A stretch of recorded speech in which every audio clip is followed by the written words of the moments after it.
ये भी एक ई रैंक्ड पावर है। एरिक ने अपना स्टेटस देखते हुए कहा, यहाँ लिखा है कि मैं पॉइजनस मैना स्पाइक्स बना सकता हूँ, लेकिन असल में इसका मतलब क्या है? उसने बुदबुदाते हुए जोड़ा। पिछली बार की तरह एरिक को इस नई पावर को एक्टिवली इस्तेमाल करने का तरीका नहीं पता था। उसके अंदर बस एक अजीब सी वेग फीलिंग थी, जैसे कुछ हो रहा हो, लेकिन वो समझ नहीं पा रहा था कि कहाँ। उसने उस एहसास पर ध्यान केंद्रित किया और ब्रेन क्रिस्टल से स्पिरिचुअल एनर्जी को पूरे शरीर में सर्कुलेट करना शुरू किया, खास तौर पर अपनी पीठ की तरफ। जैसे जैसे उसने स्पिरिचुअल एनर्जी पंप की, वो झुनझुनी तेज होती गई और धीरे धीरे उसे समझ आने लगा कि वो सेंसेशन कहाँ से आ रही है। हाँ, मेक्स सेंस, एरिक ने कहा। आखिर वो थाइड एक तरह का हेजहॉग ही तो था। कुछ ही सेकंड्स में एरिक की पीठ से नीले रंग के सेमी ट्रांसपेरेंट स्पाइक्स मटेरियलाइज होने लगे। वो उन्हें देख नहीं सकता था, लेकिन महसूस कर सकता था। वह शीशे के सामने गया और जो उसने देखा वो काफी अजीब था। उसकी पीठ छोटी छोटी नीली स्पाइक से भरी हुई थी, जिनके एजेस पर हल्का सा हरा टिंट था। बिल्कुल बुश हेजहॉग की तरह। बस फर्क ये था कि अब वो उसकी अपनी पीठ थी। काफी कूल है, एरिक ने संतुष्टि से कहा। लेकिन उसे तुरंत एहसास हो गया कि ये पावर शार्पनिंग के मुकाबले कहीं ज्यादा स्पिरिचुअल एनर्जी कंज्यूम कर रही थी। हर सेकंड के साथ उसकी स्पिरिचुअल एनर्जी तेजी से ड्रेन हो रही थी। मुझे इसे सिर्फ इमरजेंसी में ही इस्तेमाल करना चाहिए, एरिक ने सोचा, वरना ये मेरे लिए ही खतरनाक हो जाएगा। इतनी ज्यादा स्पिरिचुअल एनर्जी खींचती है। उसने ज्यादा समय बर्बाद नहीं किया। उसे ट्रेनिंग करनी थी, न्यूरल लिंक्स बढ़ाने के लिए। नई पावर की वजह से अब उसके पास एक और न्यूरल लिंक था, लेकिन स्टेटस में स्टैट्स का कोई इंक्रीज नहीं दिख रहा था। इसका मतलब साफ था, हर पावर का पहला न्यूरल लिंक स्टैट्स नहीं बढ़ाता, सिर्फ एडिशनल न्यूरल लिंक्स ही ऐसा करते हैं। एरिक फिर से काउच पर बैठ गया और ब्रेन क्रिस्टल के अंदर मौजूद स्पिरिचुअल एनर्जी पर ध्यान केंद्रित करने लगा। इसी के साथ उसका दिन खत्म हुआ। अगला दिन भी बिल्कुल पिछले दिन जैसा ही शुरू हुआ। तेज धूप की किरणें खिड़की से अंदर आकर उसके चेहरे पर पड़ रही थीं, और उसी से एरिक की नींद खुली। उसने डेली क्वेस्ट्स चेक किए, उन्हें एक्सेप्ट किया, फिर ब्रेकफास्ट बनाया और खाया। पहला डेली क्वेस्ट पूरा हो गया। फिर वह तैयार हुआ, बैकपैक कंधे पर डाला और घर से बाहर निकल गया। उसने शहर को देखा। सूरज की रोशनी इमारतों पर ऐसे पड़ रही थी कि वो हल्की लाल चमक के साथ ग्लो कर रही थी। नजारा सच में सुंदर था। काश फ्रैंट के सिटीजन्स इतने ज्यादा एसहोल न होते। स्कूल तक का सफर हमेशा की तरह बोरिंग था। लोग सड़कों पर अपने अपने काम में लगे हुए थे, किसी को उसकी परवाह नहीं थी। हर मोड़ पर चोरी, ड्रग डीलिंग। ईस्टर्न डिस्ट्रिक्ट हमेशा से ऐसा ही था। एरिक को फ्रैंट के लोगों से कोई लगाव नहीं था, लेकिन उसे डर था कि किसी दिन उसके साथ रॉबरी न हो जाए। वह रोज की तरह स्कूल पहुंचा। मेन गेट पर एम्बर, फ्लॉयड और ग्वेन उसका इंतजार कर रहे थे। एक तरफ अच्छा लग रहा था कि लोग उसमें इंटरेस्ट ले रहे हैं, लेकिन दूसरी तरफ वो थोड़ा अनकंफर्टेबल भी था। मैं समझ नहीं पा रही, एम्बर, ग्वेन ने कहा। तू उसके लिए इतना सब क्यों कर रही है? वह अपने दोस्त के बिहेवियर से साफ कंफ्यूज थी। एम्बर ने कभी किसी और में इतनी इंटरेस्ट नहीं दिखाई थी, यहां तक कि उसमें भी नहीं, जबकि वे फर्स्ट ईयर से दोस्त थी। पता नहीं, एम्बर ने कहा। बस मुझे वो पसंद है। तुझे पता है लोग गलत समझ सकते हैं, राइट? फ्लॉयड ने कहा। मुझे फर्क नहीं पड़ता, एम्बर ने जवाब दिया। मैं लोगों की बातें सुनने के लिए जिंदा नहीं हूं। ग्वेन ने गहरी सांस ली। एरिक, एम्बर ने हाथ हिलाते हुए उसे बुलाया, और आसपास के लोग फिर से उसे घूरने लगे। डैम, एरिक ने मन ही मन कहा और ट्रियो की तरफ बढ़ा, चेहरे पर एक फेक स्माइल लाते हुए। Hello guys. काफी टाइम लगा दिया, फ्लॉयड ने कहा। ट्रेन लेनी पड़ती है, एरिक ने कंधे उचकाते हुए कहा। एम्बर की खातिर ग्वेन और फ्लॉयड ने उससे बातचीत जारी रखी। ज्यादातर स्मॉल टॉक थी, स्पोर्ट्स, करंट इवेंट्स, इधर उधर की बातें। तो कल तुमने क्या किया? फ्लॉयड ने पूछा। मैं अपने भाई के साथ थी, मैंने बुक पढ़ी, ग्वेन ने जोड़ा। मैंने ट्रेनिंग की, एरिक ने कहा। ट्रेनिंग? फ्लॉयड ने हैरानी से पूछा। हाँ, और कुछ करने को था नहीं। तुम इतने डिलिजेंट स्टूडेंट हो ये नहीं सोचा था। मैं थोड़ा पीछे हूं, एरिक ने समझाते हुए कहा। अगर ऑनेस्टली बोलूं, एरिक, ग्वेन ने कहा, तुम्हें हमारी लेवल तक पहुंचने की कोशिश करने की जरूरत नहीं है। हमें यहां तक पहुंचने में कई साल लगे हैं। 3 महीनों में ऐसा करना इम्पॉसिबल है। मेरी जगह होती तो मैं बस स्कूल के एवरेज लेवल तक पहुंचने की कोशिश करती। शायद तुम सही हो, एरिक ने कहा। लेकिन अगर मैं बेस्ट बनने का एम रखकर ट्रेनिंग नहीं करूंगा तो मिलिट्री स्कूल में मेरे लिए मुश्किलें बढ़ जाएंगी। कैसे? फ्लॉयड ने पूछा। क्योंकि मैं अवेकनर हूं, एरिक ने जवाब दिया। मिलिटरीज एक्सपेक्ट करेंगे कि मैं स्ट्रांग रहूं। अगर नहीं हुआ तो वो मेरी ट्रेनिंग और ज्यादा ब्रूटल कर देंगे। कम से कम प्रोफेसर मेलिस्टर ने तो यही कहा है। और तुम जानते हो लोग कैसे होते हैं, बस एक गलती का इंतजार करते हैं, फिर तुम्हें जिंदा निगल जाते हैं। एम्बर, फ्लॉयड और ग्वेन के पास सब कुछ था। फैमिली, टैलेंट, पैसा, लुक्स। वे कभी समझ नहीं पाए कि एरिक ने अपनी पूरी जिंदगी में क्या झेला था। वे भी उसी सिस्टम का हिस्सा थे जिसने उसे दबाया था। क्या तुम्हें लगता है लोग फिर से तुम्हें बुली करेंगे? एम्बर ने पूछा। यह भी एक रीजन है, एरिक ने कहा। तुमने कभी वो फेस नहीं किया जो मैंने किया है। रोज पीटे जाना, ये कोई प्लेजेंट एक्सपीरियंस नहीं होता। पहले एफ रैंक्ड ब्रेन क्रिस्टल की वजह से था, अब ई रैंक्ड ब्रेन क्रिस्टल वाले अवेकनर होने की वजह से होगा। बुलशिट, फ्लॉयड ने कहा। इतने लोग ई रैंक्ड क्रिस्टल्स के साथ हैं, कोई तुम्हें क्यों परेशान करेगा? क्योंकि वो अवेकनर्स नहीं है, एरिक ने शांति से कहा। सच कड़वा था, लेकिन सच था। जब वे क्लास की तरफ बढ़ रहे थे, 3 लोग दूर से उन्हें देख रहे थे। कोनाल, ऑर्सन और लोगन। कोनाल ने एरिक को एम्बर के साथ चलते देखा। पहले उसे लगा कि शायद उसकी आंखों का धोखा है, लेकिन नहीं, वो सच था। क्या मैं हेलुसिनेट कर रहा हूं? कोनाल ने कहा। क्या? ऑर्सन ने पूछा। एरिक रोमानो और एम्बर जॉयस। वही तो स्कूल का हॉट टॉपिक है। ऑर्सन ने। क्या? लोगन ने दांत पीसते हुए कहा। That motherfucker. लोगन बाकी ज्यादातर लड़कों की तरह एम्बर पर क्रश रखता था। उसने उसे कन्फेस भी किया था और एम्बर ने साफ मना कर दिया था, यह कहकर कि वो उसके लायक नहीं है। वो रिजेक्शन उसे अंदर तक तोड़ गई थी। अब एरिक को उसके साथ देखकर लोगन को अजीब सी बिट्रेयल की फीलिंग हो रही थी, हालांकि उसका कोई हक नहीं था ऐसा महसूस करने का। लोगन, कोनेल ने कहा। व्हाट? तू ठीक है? कोनेल ने पूछा। नहीं, लोगन ने दांत भींचते हुए कहा। उसकी नजर एरिक पर जमी थी। पता है क्या? लोगन अचानक बोला। उस छोटे से कीड़े ने मेरा सब्र तोड़ दिया है। इतना बड़ा इश्यू नहीं है, लोगन। कुणाल ने कहा। बस एक लड़की है। अगले ही पल लोगन ने उसे थप्पड़ मार दिया। उसकी आंखों में पागलपन भरा गुस्सा था। ये बात दोबारा मत कहना। सॉरी लोगन। वह इतनी अचानक हुई इस हरकत से सन्न रह गया था। लोगन ने फिर एरिक, एम्बर, ग्वेन और फ्लॉयड को देखा, जो अब स्कूल बिल्डिंग के अंदर जा चुके थे। उसने ठंडे स्वर में कहा, लगता है अब एरिक से मिलने का टाइम आ गया है।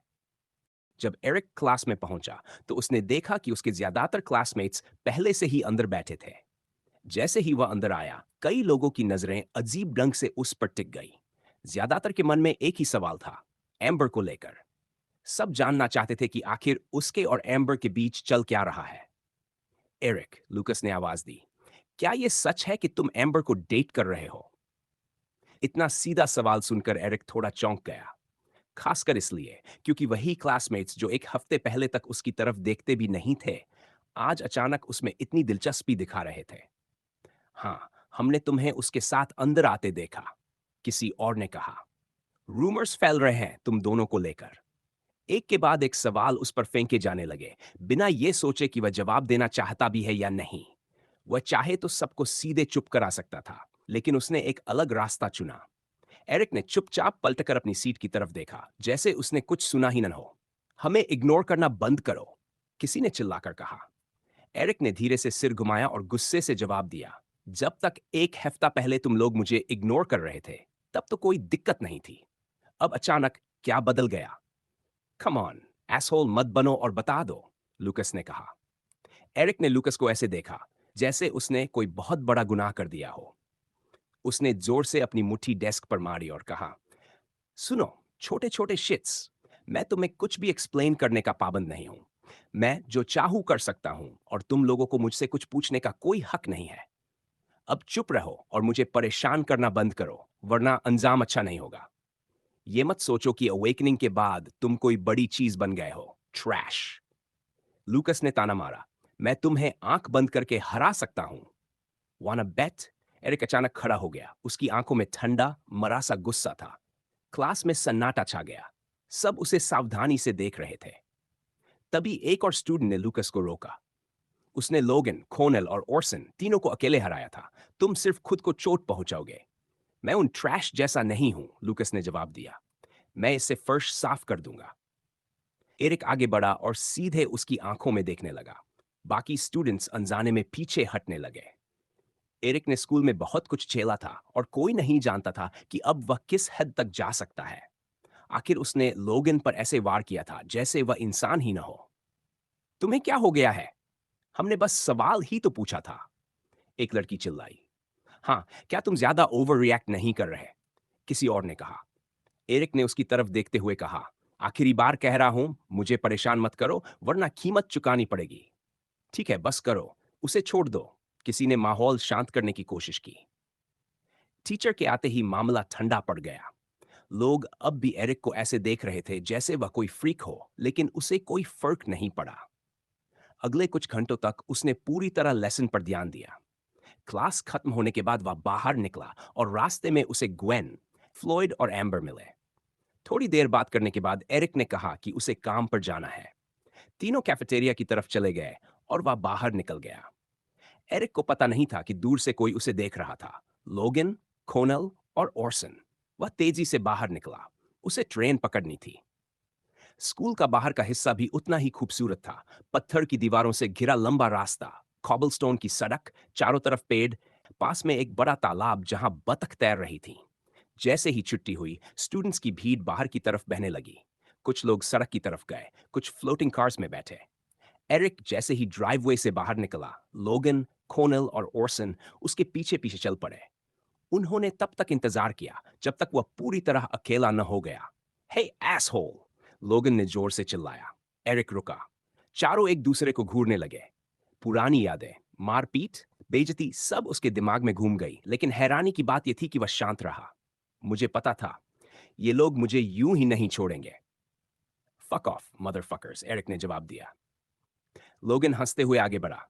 इतनी गंदी भाषा क्यों? क्या हम दोस्त नहीं हैं? हम कभी दोस्त नहीं थे, एरिक बोला। और तुम सब आज भी एसहोल्स हो। ओरसन सा, वाह, ये सुनकर अच्छा लगा। आसपास देखो।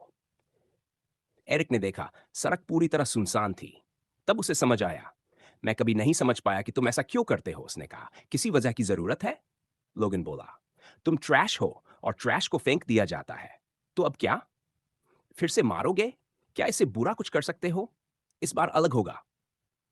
कोनल और ओरसन ने अपनी पावर्स एक्टिवेट कर दी। कोनाल के हाथ लायन के पंजों में बदल गए। ओरसन ने अपनी हड्डियां बाहर निकालनी शुरू कर दी, खतरनाक हथियारों की तरह। लोगन ने पॉइजनस डार्ट्स बनाए। वह एरिक को मारना नहीं चाहता था, सिर्फ इतना मैना डाला कि दर्द हो। एरिक के पास बचाव का कोई साधन नहीं था। वह भागे या लड़े, समझ नहीं पा रहा था। वह बुश हेजहॉग पावर इस्तेमाल कर सकता था, लेकिन ऐसा करने पर तीसरी पावर का राज खुल जाता। यही हिचकिचाहट भारी पड़ी। लोगन ने डार्ट फेंकी, एरिक के कंधे में लगी। जहर फैला, दर्द से वह चिल्ला उठा। अगले पल कोनल ने वार किया, 5 गहरे जख्म। ऑर्सन की निकली हुई हड्डी ने उसके दूसरे कंधे को भेद दिया। इनफ, बोला, मारना नहीं है, लेकिन मुझे इसे थोड़ा और पीटना है, लोगन ने कहा। एरिक हिल नहीं पा रहा था। जहर, खून, दर्द सब एक साथ। लोगन ने पास आकर उसके चेहरे पर मुक्के बरसाने शुरू किए। कुछ ही मिनटों में उसका चेहरा पहचान में न आने लायक हो गया। लकी हो कि कैफेटेरिया में हमने पावर्स इस्तेमाल नहीं की थी, लोगन ने कहा। याद रखना एरिक, यही हमारे और तुम्हारे बीच का फर्क है। इसके बाद अंधेरा छा गया और एरिक बेहोश हो गया। एरिक ने धीरे धीरे आंखें खोली। उसके सामने सफेद छत थी जिस पर आयताकार लैंप्स लगे हुए थे। नजारा अनजान था, लेकिन जैसे ही उसने चारों तरफ देखा, उसे तुरंत समझ आ गया कि वह कहां है। हॉस्पिटल। वह इस समय हॉस्पिटल बेड पर लेटा हुआ था। उसके आसपास के मशीन्स थी, लेकिन राहत की बात यह थी कि कोई भी मशीन उसके शरीर से जुड़ी नहीं थी। उसके बिस्तर के पास एक आदमी खड़ा था जिसने मिलिट्री यूनिफॉर्म पहन रखी थी। एरिक की नजर थोड़ी धुंधली थी, इसलिए वह तुरंत पहचान नहीं पाया, लेकिन कुछ सेकंड बाद ही उसे समझ आ गया। अंकल बेंजामिन, एरिक ने भारी और सूखी आवाज में कहा। एरिक, आदमी बोला, कैसा महसूस कर रहे हो? तबीयत कैसी है? बुरा नहीं है, एरिक ने जवाब दिया। हालांकि इससे बेहतर भी रह चुका हूं। तुमने मुझे काफी डरा दिया था, लड़के, बेंजामिन ने कहा और उसका हाथ थाम लिया। आखिर हुआ क्या था? उसने पूछा। उसी पल एरिक को सब याद आ गया। कोनल, ओरसन और लोगन का हमला। उन्होंने अपनी पावर्स इस्तेमाल की थी। अपनी घटिया पावर्स, ये बात उसके गले नहीं उतर रही थी। रोज मारना पीटना ही कम था कि अब पावर्स भी इस्तेमाल करने लगे। ये तो सीधा जेल जाने लायक बात थी। एरिक ने जवाब देने से पहले वक्त लिया। बेंजामिन समझ गया कि वह कुछ कहना चाहता है, लेकिन कह नहीं पा रहा। सच्चाई ये थी कि एरिक भावनाओं के तूफान में फंसा हुआ था। क्या उन्होंने उसे मारने की कोशिश की थी? अगर हां, तो वह जिंदा कैसे बच गया? क्या उन्होंने जानबूझकर उसे छोड़ दिया? जैसे जैसे उसने सब याद किया, उसके अंदर गुस्सा धीरे धीरे उभरने लगा। उसने खुद को संभालने की कोशिश की, क्योंकि वह जानता था कि ऐसे जज्बात कितने खतरनाक हो सकते हैं। अब तक वह खुद पर काबू रख पाया था, लेकिन उन हरामियों के बारे में सोचते ही यह आसान नहीं था। और फिर एक और ख्याल आया। अगर ऐसा फिर हुआ तो उसका गुस्सा और बढ़ गया। फिर उसके दिमाग में एक और सवाल उभरा। उन्हें किसी ने रोका क्यों नहीं? अगर उसे मारा जा रहा था या गंभीर रूप से घायल किया जा रहा था, तो किसी ने इंटरवीन क्यों नहीं किया? क्योंकि किसी को फर्क ही नहीं पड़ता था। हाँ, किसी को भी नहीं। सब उससे नफरत करते थे, उसकी एबिलिटीज की वजह से। सब सिवाय अंकल बेंजामिन के। शायद उसे ये जगह छोड़ देनी चाहिए। सब कुछ यहीं छोड़कर कहीं और चला जाए, किसी सुरक्षित जगह, जहां उसे हर वक्त डर के साए में न रहना पड़े। लेकिन एक और ऑप्शन भी था। वह ऑप्शन धीरे धीरे उसके दिमाग में जड़ पकड़ने लगा, एक बीज की तरह। फिर वह बीज बढ़ा और आखिरकार एक विशाल पेड़ बन गया। उन्हें मार देना, यही सही था, यही तर्कसंगत था। जो लोग उसे नुकसान पहुंचाना चाहते थे, वे अपने अंजाम के हकदार थे। अगर वे फिर उसके सामने आए, तो वह उन्हें बिना किसी दया के चीर डालेगा, क्योंकि वह जानता था वे कभी रुकने वाले नहीं थे। आज उसे हॉस्पिटल भेज दिया, तो कल और भी आगे जा सकते थे। बेंजामिन ने एरिक के अजीब व्यवहार को महसूस किया, लेकिन तब तक चुप रहा जब तक उसकी भावनाएं थोड़ी शांत नहीं हो गई। क्या बात है एरिक? क्या हुआ था? कुछ तो बताओ, बेंजामिन ने फिर पूछा। मुझ पर हमला हुआ था, एरिक बोला। तुम जानते हो वे कौन थे? नहीं, एरिक ने जवाब दिया था। कोनल लोगन और ओरसन के लिए उसके दिमाग में कुछ और ही प्लान्स थे, और उन प्लान्स के लिए जरूरी था कि वे जेल में न हों। शायद कुछ तग्स थे, उसने कहा। फिर वह बिस्तर पर थोड़ा सीधा हुआ और बेंजामिन की तरफ देखा। जब मैं बेहोश हो गया, उसके बाद क्या हुआ? एक राहगीर ने तुम्हें सड़क पर खून में लथपथ देखा और एम्बुलेंस बुला ली। बेंजामिन ने कहा, तुम्हें क्रिटिकल हालत में यहां लाया गया था। बहुत खून बह गया था। तुम सच में लकी हो कि जिंदा हो। एरिक के मन में डर की एक लहर दौड़ गई। इस बार उन्होंने हद पार कर दी थी। मैं पुलिस को बुलाने वाला हूं, बेंजामिन बोला। जिसने भी ये किया, उसे सजा मिलनी चाहिए। एरिक भी सोच रहा था, उन्होंने उसे मारा क्यों नहीं? वह तो उन्हें पुलिस को रिपोर्ट कर सकता था। शायद वे डर गए थे, या शायद उनमें हिम्मत नहीं थी, या फिर जैसा एरिक मानता था, वे उसे और ज्यादा तड़पाना चाहते थे। उन्हें पूरा यकीन था कि वह कुछ नहीं बोलेगा, और वे सही थे। एरिक का कोई इरादा नहीं था सच्चाई बताने का। वैसे भी उसके पूरे जीवन में कभी किसी टीचर या किसी और ने उसकी मदद नहीं की थी। जब वह स्कूल में पिटता था, सोसाइटी सड़ी हुई थी। कुछ देर बाद पुलिस आ गई। उन्होंने उससे सवालों की बौछार कर दी। एरिक ने वही कहानी दोहराई। उन्हें नहीं जानता, शायद थग्स थे, और कुछ भी कीमती न मिलने पर उसे वहीं छोड़ गए। उसे इस बात पर भी गुस्सा आया कि पुलिस इतनी जल्दी आ गई, सिर्फ इसलिए क्योंकि उसका अंकल एक सर्जन था। अगर वह खुद कॉल करता, तो शायद कोई आता भी नहीं। क्रिस्टल क्रॉस गैंग जैसे ग्रुप्स शहर में खुलेआम घूमते थे, लोगों को लूटते थे, और पुलिस ज्यादा कुछ नहीं करती थी। सवाल जवाब खत्म होने के बाद पुलिस चली गई। बेंजामिन फिर एरिक के पास बैठ गया। लड़का साफ तौर पर परेशान लग रहा था। क्या बात है?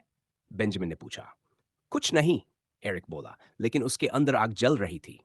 अंकल, क्या मैं मिस्टर फॉक्स को कॉल कर सकता हूं? एरिक ने पूछा। बिल्कुल। उसने अपना फोन बैग से निकाला, जो बेड के पास जमीन पर पड़ा था, और अपने एम्प्लॉयर को कॉल किया।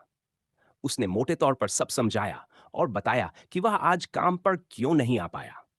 बूढ़ा आदमी सच में उसके लिए चिंतित था, लेकिन उसने जाहिर नहीं होने दिया। जब तुम सो रहे थे, मैंने एक हीलर को बुलाया। जरूरत नहीं थी, अंकल बेन। ऐसे मत बोलो जैसे कुछ हुआ ही नहीं, बेंजामिन ने डांटा। मैं तुम्हें उस हालत में नहीं छोड़ सकता था। हीलर ऐसे लोग होते थे जिनकी ब्रेन क्रिस्टल पावर माना का इस्तेमाल करके घाव भरने में सक्षम होती थी। सिनिस्टर कोल्ड के बाद कुछ पावर्स आबादी में ज्यादा कॉमन हो गई थी। हीलिंग पावर भी उन्हीं में से एक थी। ऐसा नहीं था कि ऐसे लोग बहुत ज्यादा थे, लेकिन रेयर पावर्स की तुलना में उनकी संख्या अच्छी खासी थी। एलिमेंट्स को कंट्रोल करने वाले भी काफी थे। एक ही जैसी पावर होना इसका मतलब नहीं था कि वे कमजोर हो। एलिमेंट कंट्रोलिंग ब्रेन क्रिस्टल वाले लोग तो अक्सर सबसे ताकतवर माने जाते थे। करीब 1 घंटे बाद हीलर आ पहुंचा। उसे एरिक के घाव भरने में बस 10 मिनट लगे। एरिक को तुरंत हल्का महसूस हुआ। अब तुम ठीक हो? उसका नाम रॉल था, न्यू अलेक्जेंड्रिया का सबसे बेहतरीन हीलर। उसकी रेप्यूटेशन ही काफी थी। ज्यादातर क्लाइंट्स मिलिट्री या रिच लोग होते थे। वह खुद भी मिलिट्री में मेडिक के तौर पर काम कर चुका था। Thank you sir. कोई बात नहीं। रॉल चला गया और कमरे में सिर्फ सिर्फ एरिक और बेंजामिन रह गए। एरिक, बेंजामिन बोला, अगर तुम स्कूल वापस नहीं जाना चाहते तो बस बताओ, मैं टीचर से बात कर लूंगा। एरिक ने कंधे उचका दिए। राहुल ने उसे ठीक कर दिया था और वैसे भी कल उसे कुछ जरूरी करना था। जरूरत नहीं है। Thanks uncle. बेंजामिन ने सिर हिलाया। ठीक है, अब जब तुम ठीक हो तो मैं तुम्हें घर ले चलता हूं, ठीक रहेगा? हाँ अंकल, धन्यवाद। कुछ पेपर्स साइन करने के बाद दोनों जल्दी से बिल्डिंग से बाहर निकल गए। फिर वे बेंजामिन की कार में बैठे और शहर की सड़कों के ऊपर उड़ते हुए एरिक के घर की तरफ निकल पड़े। बेंजामिन की कार, एम्बर की कार जितनी लग्जूरियस नहीं थी, लेकिन खराब भी नहीं थी। उसमें वो सारे कंफर्ट्स थे जो कोई भी चाह सकता था। डैशबोर्ड पर एक बड़ी सी स्क्रीन लगी थी और सीट्स असली लेदर की बनी हुई थी। कार का इंटीरियर ज्यादातर सफेद था, किनारों पर लाल ट्रिमिंग के साथ, जिससे साफ लगता था कि ये गाड़ी किसी ऐसे इंसान की है जिसे सच में फर्क पड़ता है कि वो क्या ड्राइव कर रहा है। ये बात तब और पक्की लगने लगी जब एरिक ने देखा कि बाकी गाड़ियों के मुकाबले ये व्हीकल कितनी अच्छी तरह मेंटेन की गई थी। एरिक के घर पहुंचने से पहले दोनों इधर-उधर की बातें करते रहे। बिल्डिंग के सामने रुकते ही एरिक गाड़ी से उतर गया। वह ड्राइवर साइड की ओर गया और ग्रेटिट्यूड से बेंजामिन की तरफ देखा। Thank you uncle Ben, Eric ने कहा। कोई बात नहीं एरिक, अगर किसी भी चीज की जरूरत हो तो बिना हिचकिचाए बताना, ठीक है? हाँ, चिंता मत कीजिए, एरिक बोला। बेंजामिन ने एक्सेलरेटर दबाया और कार अचानक हवा में उड़ गई। ट्रैवल हाइट तक पहुंचते ही वह वेस्टर्न डिस्ट्रिक्ट की ओर उड़ गई, जहां वह बाकी मिलिटरीज के साथ रहता था। एरिक अपने अपार्टमेंट की तरफ बढ़ा और अंदर चला गया। दरवाजा बंद करते ही वह सीधा काउच पर रह गया। उसने अपना शरीर चेक किया कि कहीं हीलर से कोई जख्म छूट तो नहीं गया, लेकिन सब ठीक था। फिर एरिक ने अपना फोन उठाया। उसके पास क्वेस्ट पूरा करने का समय था, लेकिन उसने न्यूरल लिंक्स बनाने का फैसला नहीं किया। क्वेस्ट्स, उसने कहा। Quests list daily rewards for completion: 10 experience, 10 DNA points, failure penalty, none. Eat a healthy meal. Rewards for completion: 10 experience, 10 DNA points, failure penalty, none. Train for at least an hour. The host may choose whatever exercise to complete the quest. Hospital में होने की वजह से Eric दिन में ठीक से train नहीं कर पाया था, इसलिए उसने घर पर ही ट्रेनिंग करने का फैसला किया। उसने कई घंटों तक अभ्यास किया। इससे दिन भर की जमा हुई टेंशन और एंजाइटी थोड़ी निकल गई। कुछ देर बाद हमेशा की तरह नोटिफिकेशन उसके दिमाग में गूंजा। कंप्लीटेड। गुड। उसके बाद एरिक कंप्यूटर के पास गया। उसने तय कर लिया था कि लोगन और उसके दोस्तों को उनके किए की कीमत चुकानी होगी। अब बहुत हो चुका था। कई सालों से वह सपना देखता आया था कि एक दिन वह उनसे बदला लेगा, लेकिन तब उसके पास ताकत नहीं थी। अब हालात अलग थे। उसके पास मौका था और वह इसे बर्बाद नहीं करना चाहता था। एरिक ने बचा हुआ पूरा समय लोगन के नाम एक लेटर लिखने में बिताया, जिसे वह स्कूल में उसके लॉकर में डालने वाला था। वह एनोनिमस लेटर था। उसमें उसने लोगन को कावर्ड कहा, उसे हर तरह से इंसल्ट किया। उसकी माँ, उसके पिता और उसके हर रिश्तेदार तक को नहीं छोड़ा। लेटर के आखिर में लिखा था कि अगर लोगन में गट्स है तो ट्रेन स्टेशन पर आकर उससे मिले। एरिक को लोगन जैसे इंसान अच्छी तरह पता थे। उसे मालूम था कि इतना पढ़ना ही उस बुली को पागल करने के लिए काफी होगा। इसके बाद एरिक अपनी वार्डरोब के पास गया और एक मास्क निकाला, जिसे वह अगले दिन इस्तेमाल करने वाला था, ताकि उसे पहचाना न जा सके। सब कुछ तय करने के बाद वह बेड पर गया और बिना ज्यादा सोचे सो गया। अगला दिन भी हमेशा की तरह शुरू हुआ। एरिक उठा, क्वेस्ट्स चेक किए और पहला क्वेस्ट पूरा किया, जिससे उसे 10 डीएनए पॉइंट्स मिले। वह जल्दी से तैयार हुआ, मुंह धोया और घर से निकल पड़ा। कोनल, ओरसन और लोगन से हमेशा के लिए छुटकारा पाने का फैसला करने के बावजूद एरिक नर्वस नहीं था। उसके दिमाग में सिर्फ एक ही चीज थी, रिजॉल्व। आज का दिन बदले का दिन था, चाहे उसकी कीमत कुछ भी हो। शहर की सड़कों से गुजरते हुए एरिक ने लोगों को देखा। ज्यादातर लोग उसे इग्नोर कर रहे थे, कुछ इक्का दुक्का लोग ही यूं ही नजर डाल रहे थे। एरिक ने किसी पर ध्यान नहीं दिया। उसका दिमाग कहीं और था। उसकी आंखें सीधे सामने थी, उस गोल पर टिकी हुई जिसे वह हासिल करना चाहता था। कुछ समय बाद वह ट्रेन स्टेशन पहुंचा और फिर स्कूल गेट पर। गेट के सामने एम्बर, फ्लॉयड और ग्वेन उसका इंतजार कर रहे थे। एरिक को समझ नहीं आ रहा था कि वे ऐसा क्यों करने लगे थे, लेकिन इस वक्त उसके पास उनके लिए समय नहीं था। हे एरिक, एम्बर बोली। एरिक ने उसकी आंखों में सीधे देखा और थोड़ी सख्त आवाज में कहा, मेरे पास अभी टाइम नहीं है, सॉरी, और लॉकर्स की तरफ बढ़ गया। आज इसे क्या हो गया? फ्लॉयड बोला। शायद ठीक से सोया नहीं होगा, ग्वेन ने कहा। तीनों अपनी क्लासरूम की तरफ चले गए, जबकि एरिक ने लोगन के लॉकर में चुपचाप लेटर डाल दिया। इसके बाद वह अपनी क्लास में गया। उसके क्लासमेट्स ने फिर उसे परेशान करने की कोशिश की, लेकिन एरिक को कोई फर्क नहीं पड़ा। उसके दिमाग में सिर्फ एक शब्द था, रिवेंज। एक समय पर सभी स्टूडेंट्स जिम पहुंचे, जहां प्रोफेसर मैकेलिस्टर उन्हें पावर्स की ट्रेनिंग देता था। हर स्टूडेंट के पास अपनी अलग जगह होती थी, जहां वे बिना किसी कॉन्सिक्वेंस के अपनी पावर्स इस्तेमाल कर सकते थे। यह पहली बार था जब एरिक अपने दूसरे पावर मिलने के बाद इस क्लास में आया था। नथानियल की तरह एरिक भी सीधे ट्रेनिंग डमीज की तरफ गया। वहां पहुंचकर उसने क्योकर हैंड टू हैंड स्टाइल का अभ्यास शुरू किया, जिससे उसका डेली क्वेस्ट भी पूरा हो सके। इस बार उसने माना को ब्रेन क्रिस्टल से अपने आर्म्स की तरफ चैनल किया। एक पतली इथेरियल परत उसकी बाहों को ढकने लगी। जैसे ही उसने चाहा, माना और पतली होती गई और भी शार्प। फिर एरिक ने ट्रेनिंग शुरू की। वह डमी पर पंचेस बरसाने लगा, जबकि बाकी स्टूडेंट्स उसे देख रहे थे। वह अब भी क्लमजी था, खासकर उन लोगों के मुकाबले जो बचपन से ट्रेनिंग ले रहे थे। लेकिन फिर भी सबको मानना पड़ा कि इतने कम समय में उसने जबरदस्त इंप्रूवमेंट दिखाई थी।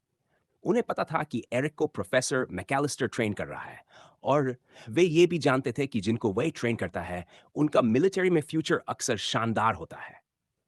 पंच के बाद पंच कट्स डमी पर जमा होने लगे। एरिक ने किक मारी, चॉप किया, पंच किया, यहां तक कि सिर से भी मारा। आखिर में उसने मैना को अपनी बाह में और ज्यादा चैनल किया, शार्पनेस बढ़ाई और डमी को दो टुकड़ों में काट दिया। सब कुछ बाकी स्टूडेंट्स की हैरान आंखों के सामने हुआ। दूर से प्रोफेसर मैकेलिस्टर और नथानियल उसे देख रहे थे। एक के चेहरे पर सेटिस्फैक्शन था, दूसरे की आंखों में गहरी सोच। Quest completed. ट्रेनिंग सेशन खत्म होने के बाद एरिक वापस क्लास में लौट आया और बाकी लेसन्स अटेंड किए। हालांकि वह कंसंट्रेट नहीं कर पा रहा था। उसका दिमाग सिर्फ एक ही चीज में उलझा था कि वह लोगन और उसके दोस्तों का अंत कैसे करेगा, हमेशा के लिए। लोगन, कोनल और ऑर्सन अपनी चीजें लेने के लिए मेन एंट्रेंस की तरफ बढ़े। ढेरों स्टूडेंट्स स्कूल से बाहर की ओर भाग रहे थे, इस बात से खुश कि आखिरकार लेसन्स खत्म हो चुके थे। तीनों लड़के तेजी से कॉरिडोर से गुजरे, जहां दोनों तरफ स्टूडेंट्स की कतारें लगी थीं, और कुछ ही देर में वे उस जगह पहुंच गए जहां दो लंबे हॉलवे आपस में मिलते थे। ऊपर मिल से बना एक आर्चवे था। जैसे ही वे वहां पहुंचे, लड़कियों के कई छोटे छोटे ग्रुप दोनों तरफ से तेजी से गुजरे और बिना उन्हें देखे आगे निकल गए। इस बात ने लोगन को थोड़ा चिढ़ा दिया। कई मोड़ लेने के बाद वे आखिरकार मेन एंट्रेंस के पास लगे लॉकर्स तक पहुंच गए। लोगन सबसे पहले अपने लॉकर के पास गया। जैसे ही उसने उसे खोला, अंदर उसे एक मुड़ा हुआ A4 साइज का कागज मिला। ये क्या है? लोगन ने कागज को देखते हुए कहा। खोनाल पीछे से पास आया। उसके हाथ में कागज देखकर बोला, लगता है आखिरकार तुझे लव लेटर मिल ही गया। हाँ? लोगन ने पलटकर उसे ऐसे देखा जैसे वो कोई बेवकूफ हो। उसने धीरे धीरे कागज खोला और पढ़ना शुरू किया। प्रिय लोगन, मैं हमेशा से तुमसे ये कहना चाहता था कि तुम सबसे घिनौने इंसान हो जिसे मैं कभी मिला हूं। तुम सिर्फ एक मदरफकर हो, अपनी मां से चिपका रहने वाला, और तुम्हारी कोई औकात नहीं है।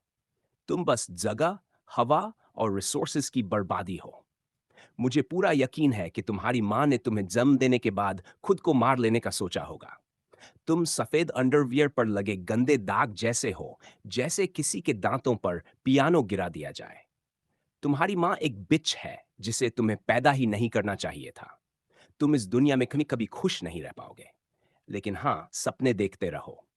पत्र आगे भी चलता रहा और लोगन ने पूरा पढ़ लिया। उसने कागज जमीन पर गिरा दिया और कुछ देर वहीं खड़ा रहा, ये सोचते हुए कि उसने अभी अभी क्या पढ़ा है। गालियों के अलावा आखिरी लाइन ने उसका ध्यान खींचा। स्कूल के बाद ट्रेन स्टेशन पर मुझसे मिलना, अगर हिम्मत है तो। मैं तुम्हें पीटूंगा। लोगन ने कागज जमीन पर छोड़ दिया। कोनल ने उसे उठाया, कई बार पढ़ा और फिर पास के कूड़ेदान में फेंक दिया। उसमें क्या लिखा था? कुछ खास नहीं, कोनल ने जवाब दिया। कुछ पल बाद लोगन ने खुद को संभाला और बोला, चलो ट्रेन स्टेशन चलते हैं। क्यों? ओरसन ने पूछा। क्योंकि कोई मदर फकर है जिसे पिटाई चाहिए, लोगन ने कहा। तीनों जल्दी जल्दी बिल्डिंग से बाहर निकले और मेन गेट पार किया। स्कूल की ड्राइववे के बाद उन्होंने दक्षिण की ओर जाने वाला रास्ता लिया, जो सीधे ट्रेन स्टेशन तक जाता था। दूरी ज्यादा नहीं थी, वहां से ही इमारतें दिख रही थी। वे इतनी ऊंची थी कि शहर के हर कोने से दिखाई देती थी। पूरे रास्ते खोनल चुप रहा, लेकिन ओरसन बार बार सवाल करता रहा। कम से कम ये तो बता दो, उस लेटर में लिखा क्या था? चुप रह, ओरसन, लोगन चिल्लाया। ओरसन तुरंत खामोश हो गया। तीनों शहर की सड़कों से गुजरते हुए हर आने जाने वाले को घूर कर देखने लगे, इस उम्मीद में कि शायद वही उस लेटर के पीछे का इंसान हो। बहुत से स्टूडेंट्स उनके साथ साथ चल रहे थे, क्योंकि सब एक ही वक्त स्कूल से निकले थे और शायद उसी दिशा में जा रहे थे। लेकिन उनमें से कोई भी तीनों को जाना पहचाना नहीं लगा। सबने स्कूल यूनिफॉर्म पहन रखी थी। कोई फोन पर बात कर रहा था, कोई आपस में बातें कर रहा था, कोई अपने बॉयफ्रेंड या गर्लफ्रेंड को किस कर रहा था। लेकिन कोई भी सस्पिशियस नहीं लग रहा था।